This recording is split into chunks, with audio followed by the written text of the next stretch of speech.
தொலைக்காட்சிகளில் பல நிகழ்வுகளில் பார்த்து ரசித்த ஒரு சிறந்த ஆளுமை, கரிசல் பூமியில் உதிர்த்த ஒரு புன்னகை மலர் அன்னபாரதி. கரிசல் பூமியில் உதிர்த்த ஒரு புன்னகை மலர். கோவில்பட்டி சன் டிவி புகழ் அன்னபாரதி அவர்களை மேடைக்கு அழைத்து உங்களை சிரிக்கவும் சிந்திக்கவும் வைப்பதற்காக இந்த மேடையை இப்பொழுது நாங்கள் ஒப்படைக்கின்றோம். வாங்க அன்னபாரதி, வாங்க. நல்லா கைத்தட்டி அன்னபாரதிக்கு உற்சாகமான ஒரு வரவேற்பை கொடுத்து நல்லா கைத்தட்டினா தான் நமக்கு நிறைய சிரிப்பை சொல்லுவாங்க அவங்க. ஹலோ ஹலோ, அனைவருக்கும் அன்பார்ந்த வணக்கம். எல்லாரும் எப்படி இருக்கிறீங்க? நல்லா இருக்கிறீங்களா? பொதுவாக ரொம்ப ரொம்ப சந்தோஷமா இருக்கு. எத்தனை ஊர்களுக்கு போனாலும் திருநெல்வேலி அப்படின்னா ரொம்ப ரொம்ப சந்தோஷமா இருக்கு. ஏன்னா எல்லா ஊரையும் ஊரை மட்டும்தான் சொல்லுவோம், ஆனா திருநெல்வேலியை மட்டும்தான் திருநெல்வேலி சீமை அப்படின்ட்டு சொல்லணும்னா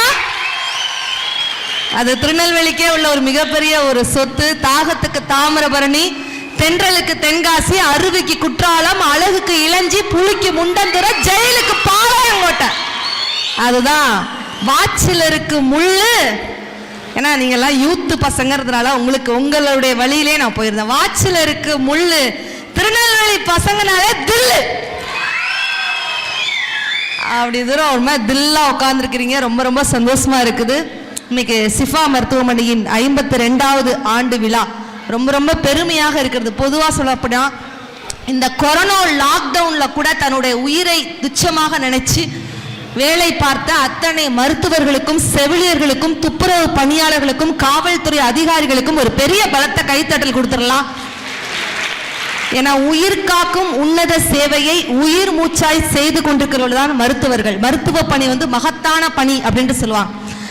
உண்மையிலேயே இந்த சிஃபா மருத்துவமனையின் நிர்வாக இயக்குனர், மரியாதைக்குரிய உப்பை போல் எளிமையான கற்பை போல் புனிதமாக இருக்கக்கூடிய ஹாஜி MKM முகமது சாபி ஐயா அவர்களுக்கும் நெஞ்சார்ந்த நன்றி கலந்த பாராட்டுகளையும் வாழ்த்துக்களையும் வணக்கங்களையும் தெரிவித்துக் கொள்கிறோம். ரொம்ப பெருமையா இருக்கு. மருத்துவரை பத்தி நான் ஒரு 2 விஷயம் சொல்லலான் இருக்கிறேன். ஒரு கார்ல ஒரு மருத்துவர் டிராவல் பண்ணி போயிட்டே இருக்கிறார். ஓகேயா, நம்ம எல்லாரும் கதை கேட்கறது ரொம்ப பிடிக்கும்ல. திடீர்னு பார்த்தா அந்த கார் ரிப்பேர் ஆயிடுச்சு.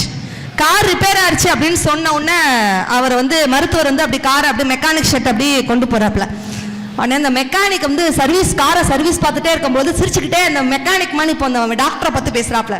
டாக்டர், ஒரு விதத்துல நீங்களும் நானும் ஒண்ணுதான். எப்படி? நீங்களும் பிரிச்சு ஓட்டுறீங்க, நானும் பிரிச்சு ஓட்டுறேன். நீங்களும் வாழ்வை ஓட்டுறீங்க, நானும் வாழ்வை ஓட்டுறேன். நீங்களும் டிங்கரிங் பாக்குறீங்க, நானும் டிங்கரிங் பார்க்கல. ஒரு விதத்துல நீங்களும் நானும் ஒண்ணுதான் அப்படின்னு மெக்கானிக் மேன் டாக்டரை பார்த்து சொன்னாப்லாம். உடனே டாக்டர் சிரிச்சுக்கிட்டே மெக்கானிக் மேனை சொன்னாப்லாம், கரெக்ட் தான்ப்பா, நீ சொல்ற 100க்கு 100 உண்மை. நீயும் பிரிச்சு ஓட்டுற, நானும் பிரிச்சு ஓட்டுறேன். நீயும் டிங்கரிங் பார்க்க, நானும் டிங்கரிங் பார்க்க. நீ வாழ்வை ஓட்டுற, நானும் வாழ்வை ஓட்டுறேன். ஆனா நீ அந்த கார் ஆஃப்ல இருக்கும்போது வேலை பார்க்க, நான் உயிரோடு இருக்கும் பொழுதே வேலை பார்க்கிறேன் என்று சொன்னவர் தான் மருத்துவர் என்று சொன்னார். அப்படிப்பட்ட மருத்துவர்களுக்கு அதனாலதான் கண்முன்னே தெரியும் மிகப்பெரிய கடவுள் மருத்துவர் அப்படின்னா சிஃபா மருத்துவமனையில் இருக்கக்கூடிய அத்தனை மருத்துவர்களுக்கும் நெஞ்சார்ந்த நன்றி கலந்த வணக்கங்களையும் வாழ்த்துக்களையும் ஒரு பெரிய பலத்த கைத்துல அரங்க மதுரை கொடுத்துடலாம்.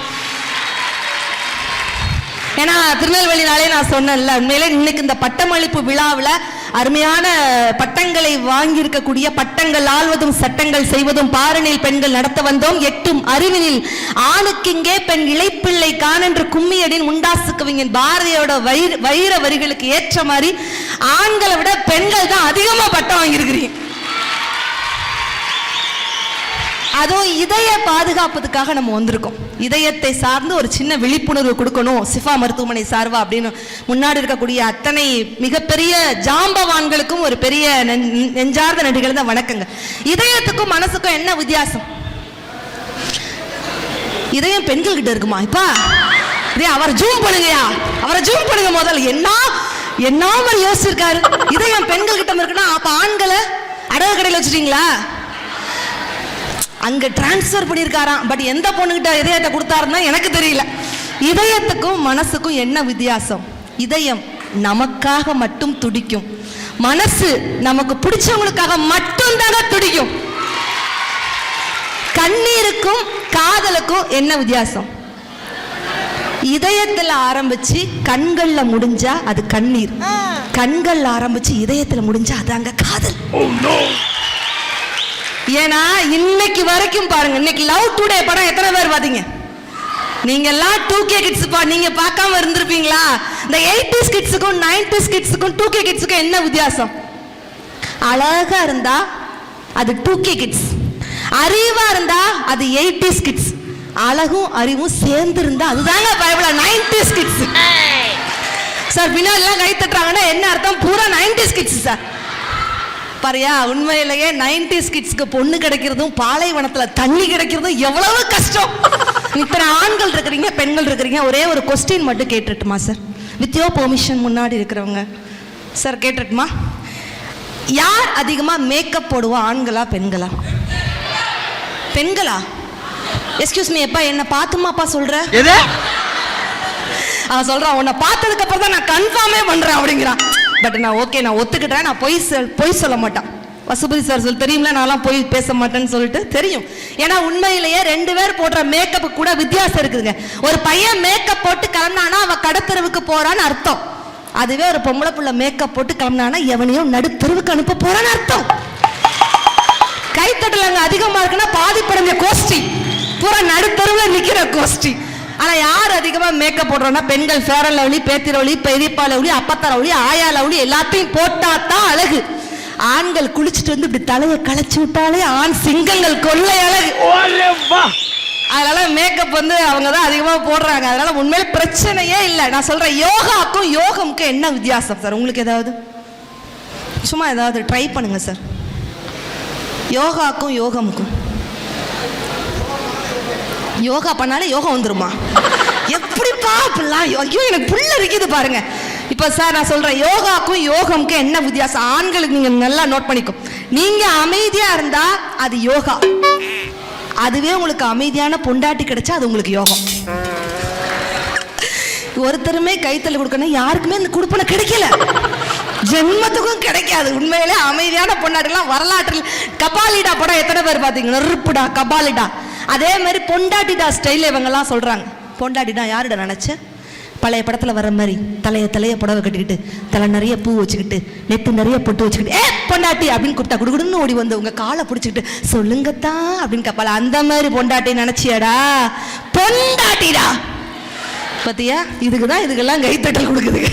அவ்வளவு தூரம் டெரரா இருக்கக்கூடிய பசங்கள்லாம் இன்னைக்குள்ள பசங்களாக இருக்கிறாங்க. நம்மலாம் பெரியவங்கலாம் கொடுத்து வச்சவங்க சார். ஏன்னா நம்மலாம் கோனார் நோட்ஸ் வச்சு பாஸ் பண்ணோம். இவெல்லாம் கொரோனா வச்சே பாஸ் ஆன செட்டு. என் பிள்ளைலாம் கேட்குது, 2ஆம் கிளாஸ் படிக்குது என் பாப்பா, மம்மி வருஷம் வருஷம் கொரோனா வருமா? ஒரு கொரோனாவை இங்கே கொதவலையை கடிச்சு துப்பிட்டு இருக்குது. இதை வருஷம் கொரோனா வருமா அப்படின்னா அப்படிப்பட்ட கால மாற்றத்தில் நமக்கு இருக்கிறோம். நான் மேக்கப் போடுறது நான் கேட்டல, இத்தனை ஆண்கள் இருக்கிறீங்க, பெண்கள் இருக்கீங்க, யார் மனசு பெருசு? ஆண்கள் மனசு பெருசா, பெண்கள் மனசு பெருசா? சொல்லுங்க பார்க்கலாம். பெண்கள் மனசு தான் பெருசுன்னு சொல்றவங்க ஒரு கைத்தட்டல் கொடுங்க பார்க்கலாம்.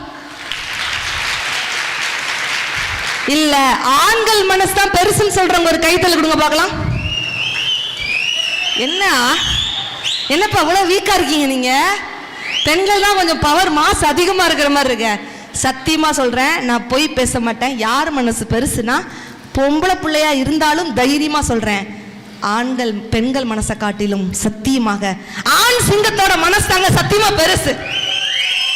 இப்ப மட்டும் விசில் அடிங்க, கைத்தட்ட சொன்னா கைத்தட்ட கிடையாது. ஏன் ஆண்கள் மனசு பெருசுங்கன்னா, ஒரு பேருந்து போனா கூட, ஒரு பஸ் போனா கூட, ஒரு நிறை மாத கர்ப்பிணி பஸ்ல ஏறினாங்கன்னா உடனே எழுந்து நின்று இடம் கொடுப்பது எந்த பெண்மகளும் இடம் கொடுக்க மாட்டாங்க, ஆண்கள் தாங்க உடனே எந்திரிச்சு இடம் கொடுப்பாங்க. ஆண்கள் மனசு தான் பெருசு. ஆனா இதுக்காக மட்டும் நான் ஆண்கள் மனசு பெருசுன்னு சத்தியமா சொல்லல. பெண்களே இது உங்க டைம். வணக்கம் சார். பெண்கள் மனசுல யாரை வச்சிருப்போம்? ஆண்களையா? ஏமா மொத்தமா சொல்லக்கூடாதுமா? என்ன திடீர்னு சிலபஸ் மொத்தமா சொன்னா? பெண்கள் மனசுல யாரை வச்சிருப்போம்னா, கல்யாணம் ஆகாட்டி காதலனை வச்சிருப்போம், அல்லாட்டி அப்பா அம்மா வச்சிருப்போம். கல்யாணம் ஆயிட்டா கட்டின புருஷன் வச்சிருப்போம். கட்டின புருஷன் கருப்போ சோப்போ லூசோ கூசோ குட்டையோ நொட்டையோ வழுக்கத்தலை இல்லாதவனோ, தொப்பை இல்லாதவனோ, கொரோனா வந்தவனோ, கொரோனா வராதவனோ, 7 ஜென்மத்துக்கு என் புருஷன் எனக்கு மட்டும் தான் வாழ்றமா இல்லையா? காதலன் அப்படி கட்டின புருஷன். ஏன் ஆண்கள் மனசு பெருசுங்கிற? ஆண்கள் மனசுல யார் இருப்பா? காதலி இருப்பா, காதலியோட ஃப்ரெண்டு இருப்பா, மனைவி இருப்பா, மனைவியோட தங்கச்சி இருப்பா, ஏத்த வீட்டுக்காரி, பக்கத்து வீட்டுக்காரி, சைடு வீட்டுக்காரி, மேல் வீட்டுக்காரி, ஹன்சிகா, மோத்வானி, நயன்தாரா, கீர்த்தி சுரேஷ், பறவை, முனியம்மா. எங்க வீட்டு பக்கத்துல ஒருத்தர் அப்பார்ட்மெண்ட்டே கட்டி விட்டுருக்காரு, போய் யாருங்கடி அப்படின்ட்டு. இந்த அளவு இருக்குன்னா ஆண்கள் மனசு தானே சத்தியமா பெருசு. இப்ப பெண்கள் நீங்க கைத்தட்டல் கொடுக்கணும்.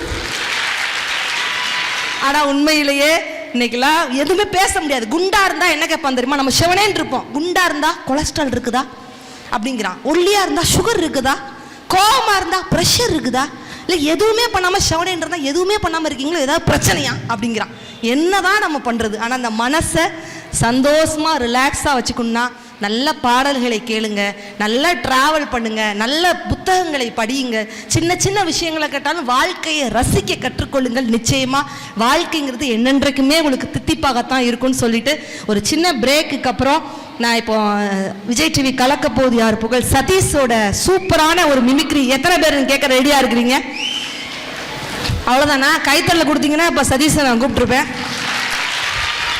பொதுவாக டாக்டர்கிட்ட போனால் என்ன சொல்லுவாங்கன்னா எல்லா டாக்டர்ஸுமே உப்பை குறைங்க அப்படின்னு சொல்லுவாங்க. அப்படிதானே? ஒருத்தர் மொட்டை மாடியில வெட்ட வழியில சட்டையை கழட்டி போட்டு இத்தா தண்டி தொப்பையோட நின்றுட்டு இருந்தார். எனக்கு சாக்காய் போட்டு, சார் என்ன சார் பண்ணிட்டு இருக்கீங்க? இல்லம்மா டாக்டர் தான் வைத்த காய போட சொன்னார்.